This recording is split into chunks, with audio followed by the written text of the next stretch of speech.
السلام عليكم ورحمة الله وبركاته. ازيكم يا حبايبي، عاملين ايه؟ يا رب تكونوا بخير. النهارده هنعمل مع بعض فطير مشلتت فلاحي، هنعمله على اصوله من اربابه زي ما بيقول الكتاب كده. ما شاء الله حلو جدا وطري ومورق زي ما انتم شايفين. ما شاء الله كده، شايفين ما شاء الله شكله بيتكلم لوحده. شايفين تسويته الوش بتاعه وتحت عرضه من تحت، شايفين ما شاء الله التسويه مظبوطه جدا جدا. شايفين الطراوه بتاعته. بصوا، عايزه اقول لكم التوريقه بتاعته فظيعه رهيبه جدا توريقته.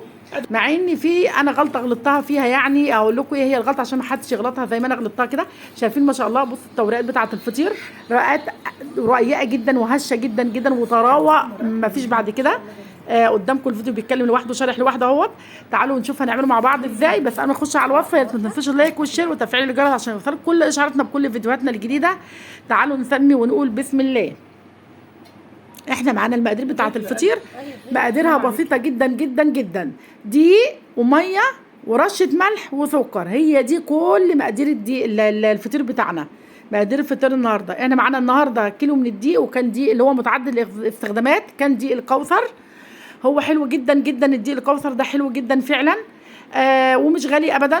ومعانا هنا المفروض دلوقتي احنا لو هتعجنوه على ايديكم او في العجان، تلك الحالتين انا بس عندي عجان فقلت يعني اسهل الموضوع على نفسي شويه. المفروض ان انا بقى ايه هنا دلوقتي، انا حطيت هنا معانا هنا معلقتين سكر كبار ومعانا رشه ملح. تمام. السكر اللي انا كنت حطاه كان سكر خشن وحطيته مع الدقيق. دي الغلطه اللي غلطتها، يعني يا ريت لما حد يعمله بقى ما يقعش في نفس غلطتي دي. يا اما يدوب السكر مع الميه الاول وبعد كده ينزل، يعني يدوب بالمعلقتين السكر او السكر اللي هيحطه ايا كانت الكميه، يدوبه في قلب الميه كوبايه ميه عشان السكر خشن جدا ما دابش مع الدقيق. لان انا غلطت وحطيته مع الدقيق فما دابش مع الدقيق. الملح طبعا ناعم لكن السكر ما دابش. ولما عجنت العجينه اتعجنت. اهم حاجه في الدقيق في عجينه الفطير مشلتت ان ياخد عجن مش اقل كده من 7 دقائق. انا سبته لما اتعجن كويس جدا لحد العجينه بتبقى طريه معاكي كده وملساء كده حلو، تبقى زي الملبن في ايدك كده. بس المشكله ان السكر ما دابش، كان خشن جدا وما دابش. فانا كل ما اجي افرد هوريكم دلوقتي كان معايا، بس هو الحمد لله يعني قدرت ان انا اتحكم فيه. بس انا بقول لكم عشان ما فيش حد يعمل زي انا ما عملت كده، هي غلطه مني انا زي ما انا قلت لكم كده. شايفين العجينه ما شاء الله طريه جدا وملساء وناعمه وحلوه كده في ايدي، ما شاء الله العجينه كانت حلوه جدا جدا. انا دلوقتي هبتدي اقطعها بالحجم اللي انا عايزاه، الكور اللي انت عايزاه. او لو انت هتعمليها فطيره واحده مش رقات، انا كنت بعملها رقات. فبقطع كده الكور اللي عندي اللي في العجينه اللي عندي، بقطعها كور متساويه كلها حجم واحد. وهوريكم انا هعملها رقات ازاي او طبقات ازاي كده بطريقه سهله وبسيطه، اي حد ممكن يعمله على فكره. بس اهم حاجه ان انت تسيبي العجين يرتاح. احنا معانا هنا سمنه ومعانا كميه سمنه طبعا مش محدوده، بس يا ريت تكون سمنه بلدي بتكون احسن طبعا، بس دي كانت عادي يعني ما فيش مشكله. وعليها زيت، يعني انا مثلا حاطه كوبايه سمنه حطيت عليها حوالي ربع كوبايه زيت او اكتر شويه مش مشكله. هنا كل الكور في قلب صينيه ودهنتها كلها زي ما انتم شايفين كده بسمنه وزيت، وغطيتهم بستريتش وسبتهم كده عشان يرتاحوا. اهم حاجه في الفطير بتاعنا لازم ياخد وقت كافي عشان يرتاح، لان لو ما خدش معانا الوقت الكافي مش هيفرد معانا، هيمط معانا زي الاستك. تمام كده زي ما انتم شايفين. بصوا قدامكم ما شاء الله. بصي انا بفرد في العجين بيتفرد معايا وسهل وبسيط ما فيهوش اي حاجه. ازاي ارش رشه سمنه كده بزيت وافرد بيتفرد معايا ما شاء الله، واطبقه واركنها على جنب وافرد واحده تانيه. بصوا بقى هنا بقى هوريكم هنا السكر. بصوا هو هيبان قدامكم دلوقتي على الشاشه اهيت او على التليفون ان حبيبات السكر بتخرم في العجين بتقطعه. تمام. يعني انا تحت ايدي وانا شغاله حاسه بالسكر تحت ايدي كاني في حبات رمل وحبات السكر، فغصب عني بصوا كان بيتقطع ازاي. بس انا على قد ما اقدر كنت بحاول ان انا افرد بالراحه كده وارققها جدا معايا بالراحه كده. احنا فردنا واحده تانية، هحط بقى اللي انا طبقتها الاولانيه زي ما انتم شايفين كده بالظبط قدامكم، وبدهن سمنه. كل ما بطبق يعني كل تطبيقه بدهنها سمنه وزيت، وارجع اطبق اعملها زي الظرف كده بالظبط، واحطها. انت بقى براحتك تعمليها طبقتين 3 4 او واحدتين 2 3 زي ما انت عايزه. يعني شوف انت عايزاها كام تطبيقه كده او عايزاها كام رقه، دي براحتك انت. انا هنا عملتها حوالي 6 رقات تقريبا، 6 وحدات في بعضهم كده. هو ده بصوا شايفين بتقطع ازاي، شايفين تحت ايدي حرفيا حبات السكر خرز بتقطع العجين والعجين رقيق فبيتقطع. ملوش علاقه ان انا سبته يرتاح، هو مرتاح واوريدي بيتفرد معايا تمام زي ما انتم شايفين كده تمام، بس السكر هو اللي كان بيقطع معايا العجينه.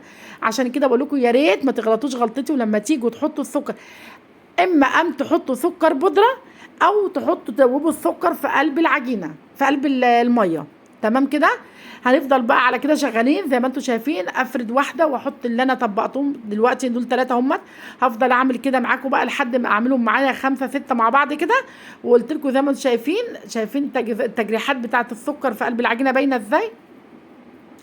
انا هشتغل على كده بقى زي ما انتوا عايزين، قلت لكم قبل كده على حسب سمك الفطيره بتاعتكم او سمكه الفطيره بتاعتكم، عايزين تخلوا سمكها قد ايه او تخنها قد ايه بتشتغلوا فيها. بس بتلموا العجينه كده بتطبقوها وتخلوها كوره كده وتركنيها على جنب في صينيه، بتسيبيها كده على جنب تغطيها وتسيبيها. بس اهم حاجه غطيها عشان الوش بتاعنا ما يشققش معانا او ما يقشفش معانا كده، وتيجي تفرديها تلاقيها شكله مش حلو او يتقطع معانا. هكرر واحده تاني قدامكم اهوت، بعمل واحده كمان معاكم. في طريقه تانيه ممكن تعملوها، انا بعمل لكم كمان مره اوريكم طريقه، في طريقتين تانيين للفطير، في كذا طريقه للفطير المشلتت انتوا تشتغلوا بيه. انا هنا حبيت اوريكم ممكن نعمله بالنشابه برده عادي خالص، وممكن نفرده على دقيق، ما نفردش على سمنه ابدا ابدا، يعني تفردوا رش الدقيق وتفردوا على الدقيق خالص، وبعد ما يتفرد معاكي بقى بتديني بعد كده سمنه وتطبقي. انا بقى في طرق كتير جدا للفطير، بس انا شايف ان دي اسهل طريقه للفطير، وكل واحد على حسب ما اتعود، بس هي طريقه. بس اهم حاجه ان هو في الاخر بيدينا النتيجه، يعني النتيجه الحلوه. الفطير اللي هو بقى هش وطري وجميل كده ومورق ما شاء الله. شايفين انا يعني رقيق جدا لدرجه ان شايفين من تحت الرخامه باينه من طبقه الفطير.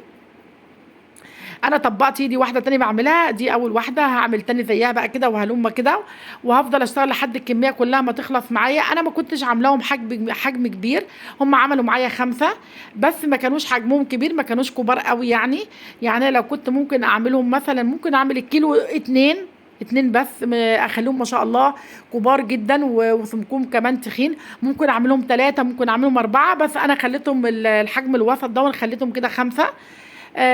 بس اهو قدامكم انا بعملهم بيتفرد معانا اهو. شايفين الحته اللي تحتيها اللي ما فيش فيها حبوبات سكر تمام ماشيه معايا تمام، والحمد لله. يعني الفطير كان حلو جدا جدا، وقدرت اتعامل معاه واتحكم فيه على قد ما اقدر، ما اخليش الوسط بس الحته اللي في النص دي كده متقطعه عشان خاطر تحافظ لي على الفطيره لما اجي افردها. شايفين الطرف هو مقطوع بقى على قد ما بقدر كده، بس ما تقلقيش خالص. يعني هو اهم حاجه ان وسط الفطيره تمام، ما تقلقيش كده كده هو يتفرد تاني من اول وجديد وهيطلع معاكي حلو جدا برضو. بعد كده بقى بعد ما اسيبهم وقت كافي كده في الصينيه، هحطهم بقى كل واحده اطلعها واجي احطها في الصينيه عشان افردها. لما باجي افردها اهم حاجه ان انت ما تيجي تختاري الدقيق، اختاري الدقيق الصح برضو زي ما قلت لك. دي خطوات الدقيق. اهم حاجه الدقيق اللي ما بقاش فيه اللي بقى فيه عرق انت تخدميه تعجنيه زياده عن اللزوم، اما ياخد معاكي عجن دي بتطلعي ماده الجلوتين اللي فيه يبقى معاكي حلو جدا. تاني حاجه ان انت تسيبيه يرتاح الفتره الكافيه. اهم حاجه يرتاح معاكي، لانه ما ارتاحش معاكي هيبقى عامل زي الاستيك معاكي، هيمط معاكي كل ما تفردي ترجع تاني لطبيعتها. فسيبيه يتفرد براحته او ياخد راحته في الفرد. بعد كده هخلص خالص الكميه بقى، بعد ما اخلص الفطير خالص اكورها كده وارجعهم تاني واسيبهم تاني في الصينيه تاني لما ياخدوا كفايتهم. واحنا في الصيف كده مش مهم ان يكون ميه دافيه، بنعمل حنفيه فتره عادي. لما نكون في الشتاء بنحتاج له ميه دافيه عشان يساعدنا على ان هو يتعجن معانا ويرتاح معانا بسرعه. بس خلصنا كل الكميه دلوقتي اوريكم. بصوا هم 5 فطاير زي ما انتم شايفين اسفه. بس كده زي ما انتوا اهو قدامكم كده بالظبط. هاخد بقى فطيره احطها في صينيه. جيت اجربها الاول لقيتها لسه عايزه ترتاح شويه كمان، هسيبها شويه كمان كده لحد ما ترتاح خالص وتتفرد معايا حلوه كويس جدا. بس كده بصوا سبتها شويه وهنا اهيت كده ما شاء الله اتفردت معايا تمام اهي. سبتها شويه كمان اتفردت معايا كويس جدا بالسمك اللي انا عايزاها تخينه، ما بفردهاش قوي، عايزاها السمك ده حلو كده زي ما انا عايزه. بعد كده هخلصها ادخلهم الفرن. دي واحده تانية اهيت، انا عملت 2، واحده في الصاجه وواحده في الصينيه. ادخلهم الفرن الاثنين وهوريكم بعد ما بيطلعوا من الفرن. شايفين ما شاء الله في الفرن بتقلب معايا ما شاء الله. كان في صوره تانية بس ما اتحطتش، بس كانت حلوه جدا قابب زي رغيف العيش ما شاء الله كده. شايفين ما شاء الله بتفرد معانا بسهوله اهي. دي اللي بقول لكم عليه بقى، كل ما بتاخد راحتها ونريحها كويس تتفرد معانا كويس جدا جدا. شايفين ما شاء الله. بصوا الفطير بقى، شايفين بعمل تقولوا هو رغيف عيش ما شاء الله، حلو جدا جدا وطري وهش ورقيق ورقات تحفه جدا جدا. شايفين طراوته، شايفين، وشايفين التسويه فوق وتحت حلوه جدا ازاي. انا بشغل الفرن عليه، لازم يكون فرن حاميه جدا، بشغل فوق وتحت مع بعض ما شاء الله، ما بياخدوش اي حاجه في الفرن، مجرد ما بيقب كده بيستوي بسرعه، وبيبقى تورقته جميله جدا جدا جدا. ايه رايكم فيه بقى؟ جربوه، قولوا لي رايكم فيه ايه، ولو عجبتكم الوصفه بتاعتنا النهارده والفطير بتاعنا عجبكم، يا ريت ما تنسونيش في الشريك في اللايك والشير وسبسكرايب للقناه وتفعيل الجرس عشان يوصلكم مننا كل جديد. والسلام عليكم ورحمه الله وبركاته. وقفي بقى.